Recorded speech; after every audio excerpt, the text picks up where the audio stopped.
To see it as raw as this. Good evening and welcome. All right, Paul Townsend's with us, criminal defense lawyer. Paul, let's get to the motion for a mistrial based on the defendant's inability, according to the defense, to testify and the expert witness that testified in the case.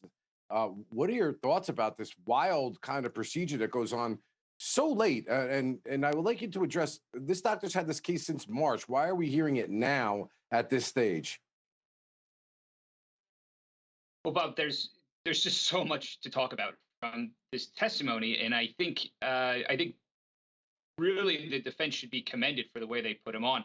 The testimony itself was relatively brief, but they covered absolutely everything that they needed to cover from a relevancy standpoint regarding his mental and physical issues. The doctor's testimony, in no uncertain terms, makes his opinion clear that Bob Durst is putting himself in mortal danger if he testifies, and the doctor said it several times, and and on cross-examination, it became abundantly clear that that's what he felt like. With regards to why it's coming now, and this is something that the prosecutor, kind of imputed some nefarious intent to. They've been filing mistrial motions for 10 months, and this is, kind of a last-ditch effort. We know that Bob Durst is trying to get out of this trial left and right. The fact is that a defense attorney, as you know, and as any defense attorney knows, and as any prosecutor knows, a defense attorney has an obligation to file a motion for a mistrial if the circumstances result in the defendant being denied a fair trial, or if his due process rights are going to be violated by the continuation of a trial.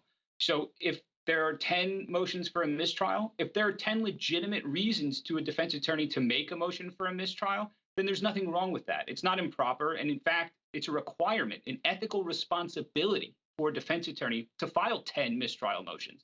And Lewin knows that. And he's just trying to take a little dig at the defense team for doing this. With regards to the specific timing of this particular motion, I think there's a lot of things that have to do with it. There have been, as we saw and heard from the doctor, the notes from the jail about the decline. And so at this point, they felt that the time had come. Okay, thank you, Paul. We're going to take a quick break here at the Law and Crime Network. We'll be back more to break down and analyze a lot of the substance of what just occurred here. Stay with us.